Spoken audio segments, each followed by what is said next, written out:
성우 디도의 ASMR입니다. 이 콘텐츠는 사쯔시님 미디어 코리아의 도움으로 제작되었습니다.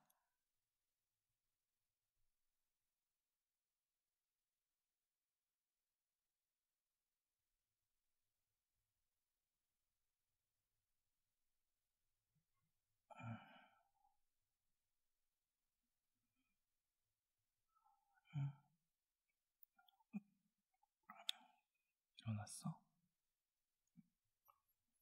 왜? 잠이 안 와? 그러면은 내가 자장가 불러줄까? 그러면 내가 그러면 책 읽어줄까? 좋아? 알았어, 잠깐만.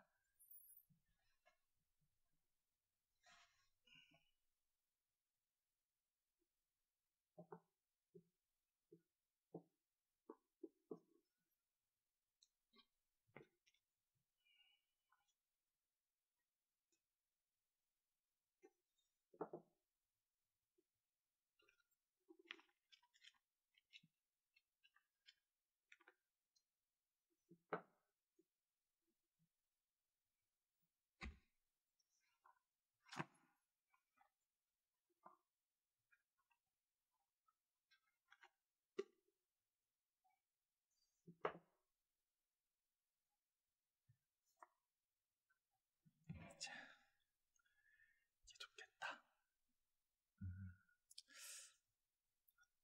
읽어본 건지 모르겠네. 잠깐만, 앞으로 조금만 가보자. 오케이. 자, 할배게.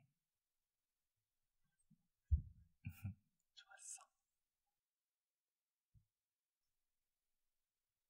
잠깐만, 팔 좀 잠깐만 다시 빼자. 책을 넘겨야 된다. 알았어, 미안.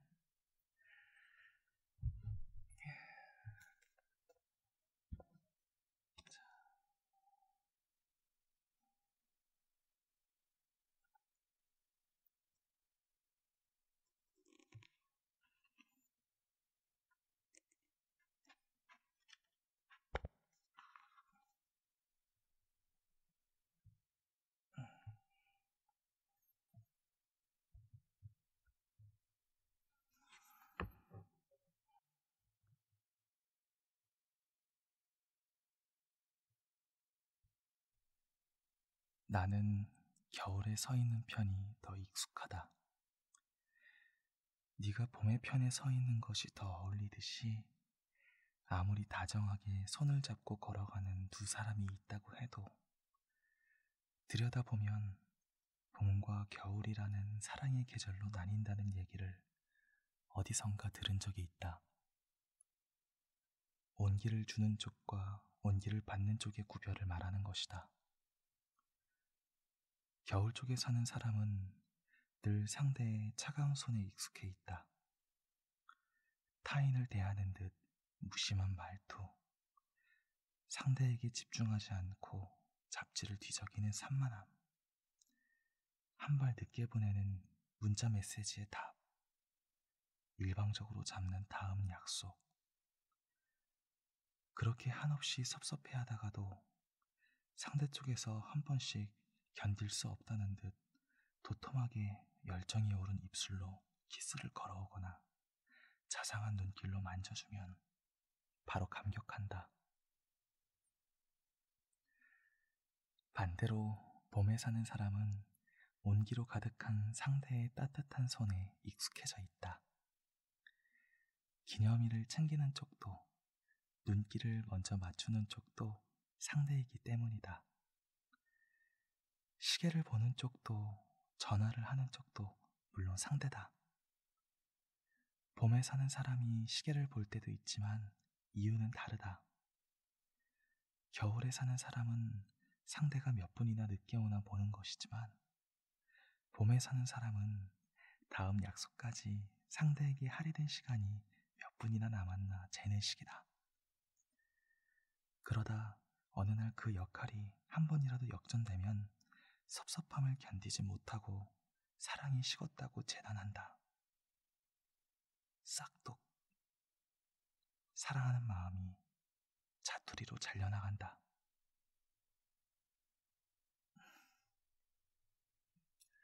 우리는 봄 남자와 겨울 여잔가? 그런가? 아니야? 어쩌나. 알았어. 계속 할게.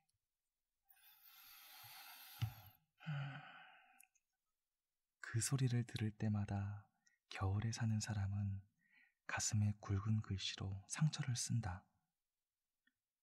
기다리지 않겠다. 원하지 않겠다. 그리워하지 않겠다.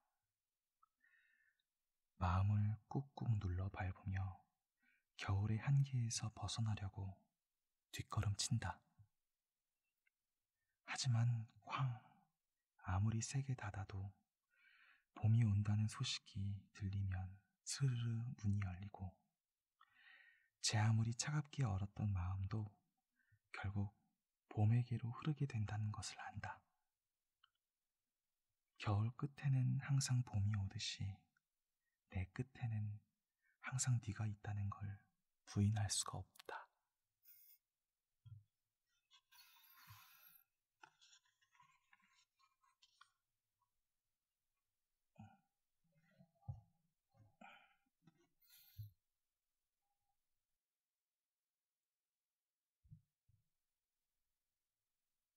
머릿결 좋다.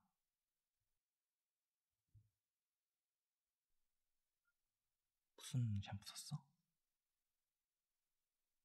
좋은데?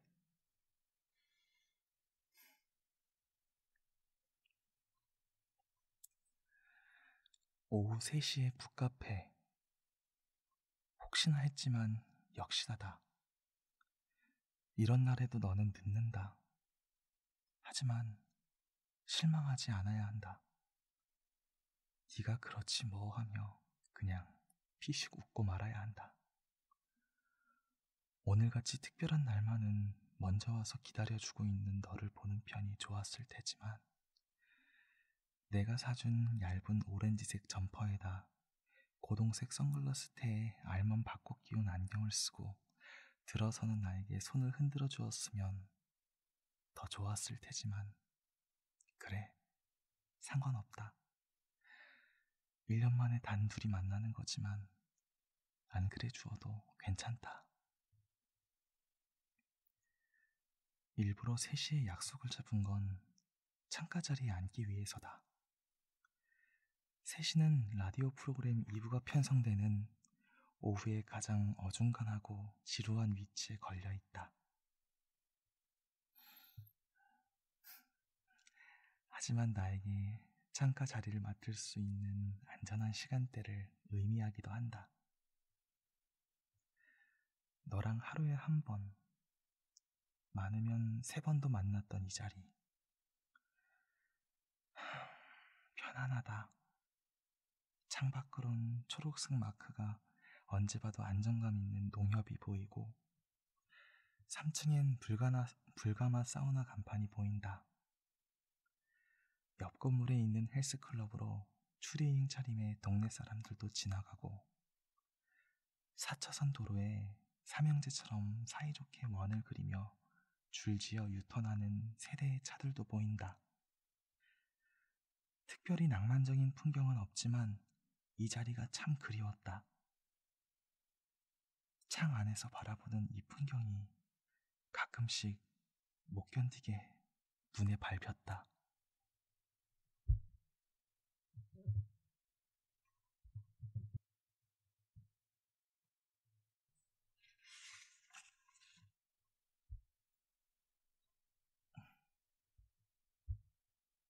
조금 졸리지?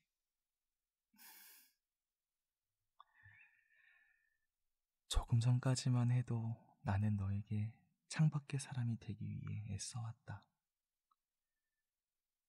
집에서 걸어 10분도 안 되는 거리에 있는 이 카페 앞을 지날 때면 완전한 창밖의 사람이 되기 위해 고개도 일부러 돌리지 않고 걸었다.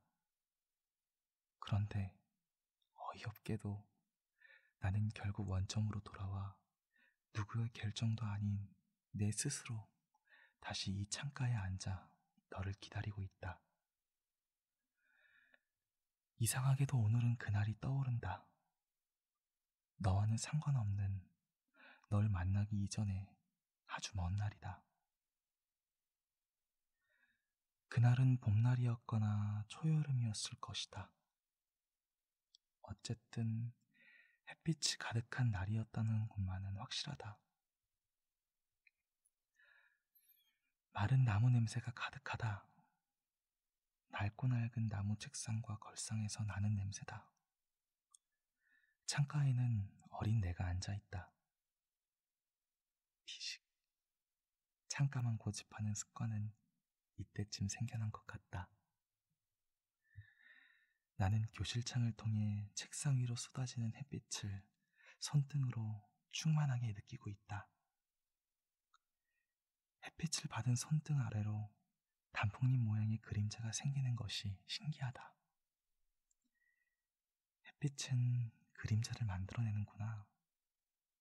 왜 밝은 햇빛과 어두운 그림자는 어울리지 않게 짝꿍처럼 붙어 다니는 걸까?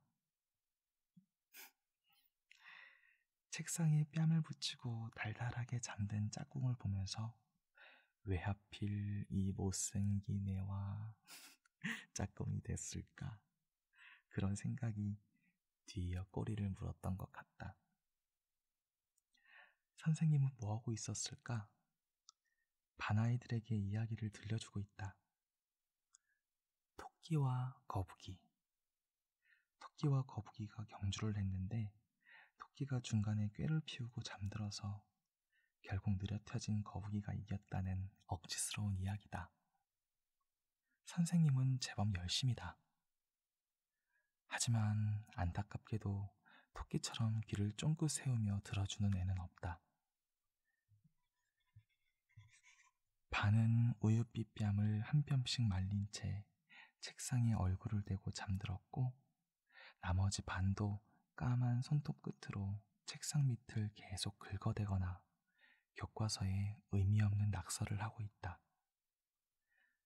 나는 햇빛이 쏟아지는 운동장 쪽으로 아예 고개를 돌려버렸다.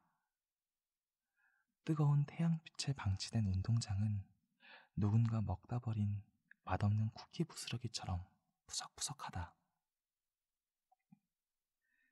쨍쨍 쏟아지는 햇빛 속을 거북이는 땀을 뻘뻘 흘리며 쉬지 않고 걸어갔어. 내가 토끼와 거북이 이야기에 몰입한 유일한 아이가 된 것은 이 지점부터였던 것 같다. 사막 같은 운동장에 뜬금없이 거북이 한 마리가 기어가는 모습이 눈에 보이기 시작했던 것이다. 무엇보다 거북이의 우둔한 머리가 먼저 눈에 잡힌다. 등껍질에 반쯤 구겨넣은 목부터 기분이 유쾌하지가 않다. 한 번도 정면으로 누군가의 시선을 제압하지 못해봤던 패자의 푹 숙인 고개를 닮았다. 탁한 눈망울은 가끔씩 껌뻑될 뿐이다. 감정이 잘 드러나지 않는 눈이다. 거북이의 눈앞으로 구름 같기도 하고 솜사탕 같기도 한 하얗고 둥근 뭉치가 순식간에 획 하고 지나간다. 토끼의 뒷모습이다. 그러다 잠깐 멈추더니 거북이 쪽을 돌아보고는 이빨을 드러내며 웃는다. 습관적인 동작이다. 악의는 없지만 선의도 없는 웃음이다.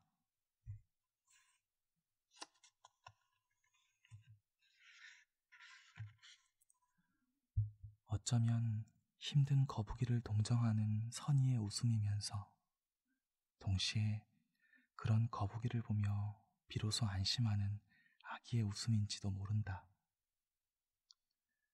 저만치 앞서 뛰어가는 토끼의 보송보송하고 하얀 꽁지를 바라보며 거북이는 어떤 생각을 했을까? 자신을 놀리는 듯이 폴짝폴짝 경망스럽게 달리는 토끼의 뒷모습을 보며 아무리 몸부림쳐도 이겨낼 수 없는 느린 자의 숙명을 편안하게 받아들인 걸까? 흐르는 땀이 눈으로 스며드는 순간 거북이는 연기를 했던 것이다. 고였던 눈물이 고였던 눈물을 흐르는 땀에 급하게 섞으며 이건 눈물이 아니라 땀이야 라고 토끼를 향해 눈을 한번 껌뻑했을 것이다. 나는 결코 감정이 예민하지 않는 무딘종이야 라며 토끼를 안심시킨 건 아닐까? 내가 무엇보다도 이해할 수 없는 건 거북이는 왜 토끼와 질 것이 뻔한 경주를 하겠다고 한 것일까? 자네.